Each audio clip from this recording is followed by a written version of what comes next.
장관님, 대한민국 장관입니까? 북한 대변인이십니까? 북한 대변인이신 것 같아.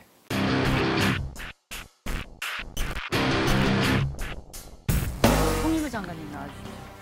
며칠 전에 평창올림픽 전날인 2월 8일 북한 열병식에 대해서 평창을 겨냥한 게 아니라 내부 수요에 따른 거다 이렇게 말씀하셨죠? 예, 그렇습니다. 네, 그게 무슨 뜻입니까? 2월 8일을 북한 정규군 창건일로 해서 2015년부터 나름대로 기념식을 해왔었습니다. 그런데 올해 북한이 이제 그 북한군 창건 70주년을 맞이하게 됩니다. 그래서 이것을 계기로 해서 북한이 내부적으로 기념하기 위해서 건군절로 이렇게 바꾸면서 좀 대대적인 행사라는 것이다 이렇게 제가 설명을 한 적이 있습니다. 그 결정을 북한이 언제 했습니까? 북한이 최근에 했습니다. 네, 그렇죠. 예. 예. 그래서 이게 뭡니까 도대체? 매우 의도적으로 날짜 변경을 최근에 했습니다.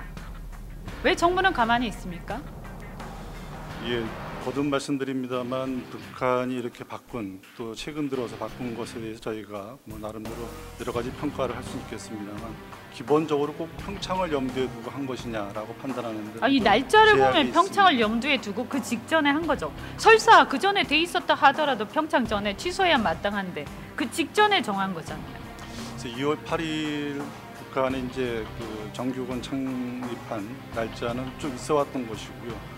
또 아니 2월 9일 말씀드렸잖아요. 그거는 평창동계올림픽은 혁명 무력 강화 발전일이고 그 전에 예. 열병식 같은 큰 행사는 없었어요. 1월 22일 날 정했다니까요. 그리고 북한이 내부적으로 이제 김정은 위원장 체제를 좀 구축해 나가면서 좀 북한이 나름대로 그 정상 국가화 해나가는 그런 측면에서 설득력이 있다고 생각하십니까? 글쎄요, 뭐 설득력을 떠나서 북한 나름대로는 그렇게 좀 추진하는 것이 아닌가 이렇게 저희는 판단을 하고 있습니다. 장관님, 대한민국 장관입니까? 북한 대변인이십니까? 아니 이거는요.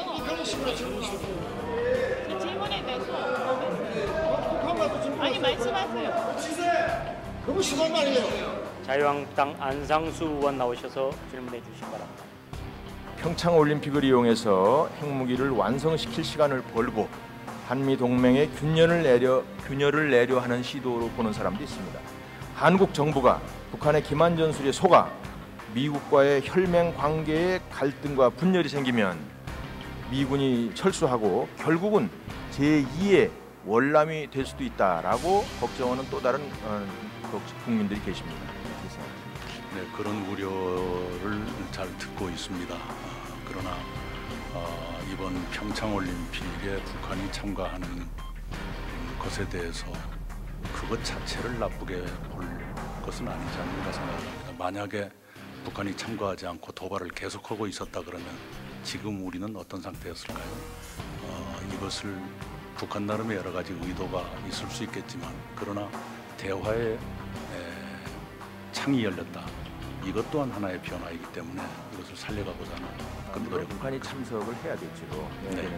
하는 건 좋은데 선수들하고 뭐 필요 없는 응원단이나 좀 참석을 하는 거지 뭐 이렇게 요란을 떨면서 과외 활동을 함으로 해서 북한의 그런 호전적인 인식을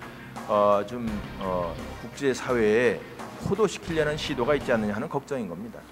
네, 반대로 북한이 500명 이상의 사람들을 자유대안에 보낸다는 것이 체제의 부담으로 볼 때는 북한 쪽이 더 클 수도 있지 않는가 이런 생각도 합니다.